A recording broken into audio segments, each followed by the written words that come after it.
जंगल और आदमी की कहानी। एक बार की बात है, एक विशाल और घना जंगल था जिसमें अनेक प्रकार के जानवर रहते थे।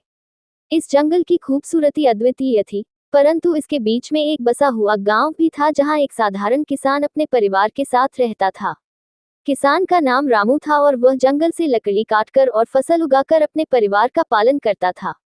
जंगल के जानवर रामू को बहुत पसंद करते थे क्योंकि वह हमेशा उनकी मदद करता था और उनकी समस्याओं का समाधान निकालता था। एक दिन, जब रामू जंगल में लकड़ी काट रहा था, उसने देखा कि एक भालू घबराया हुआ और चोटिल स्थिति में पड़ा हुआ था। रामू ने उसे देखकर उसकी मदद करने का निर्णय लिया। उसने भालू को चोटों से उबारने के लिए चिकित्सा की और उसे जंगल के सुरक्षित स्थान पर ले जाकर छोड़ दिया। भालू ने धन्यवाद कहा और रामू से पूछा, तुम्हारी मदद के लिए मैं तुम्हें कैसे आभार प्रकट कर सकता हूँ? रामू मुस्कुराया और कहा, तुम्हारी धन्यवाद की कोई जरूरत नहीं है।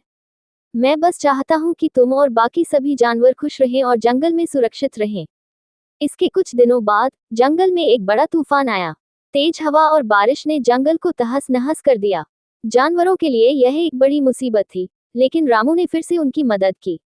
उसने अपने गांव के लोगों को भी मदद के लिए बुलाया और सबने मिलकर जानवरों के लिए आश्रय और भोजन का इंतजाम किया। जब तूफान शांत हुआ और जंगल में सब कुछ सामान्य हुआ, तो जानवरों ने रामू की मदद के लिए उसे धन्यवाद कहा। भालू ने कहा, रामू, तुम्हारी मदद के बिना हम सब शायद जीवित नहीं रहते। तुमने हमें बहुत कुछ सिखाया है। रामू ने उत्तर दिया, हम सब एक ही धरती पर रहते हैं। एक दूसरे की मदद करना हमारी जिम्मेदारी है। इस प्रकार जंगल और आदमी के बीच एक गहरा संबंध बना।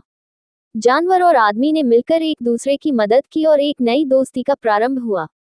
जंगल अब सिर्फ एक सुंदर स्थल नहीं था, बल्कि एक ऐसा स्थान था जहां मानवता और दोस्ती का सच्चा उदाहरण देखने को मिलता था।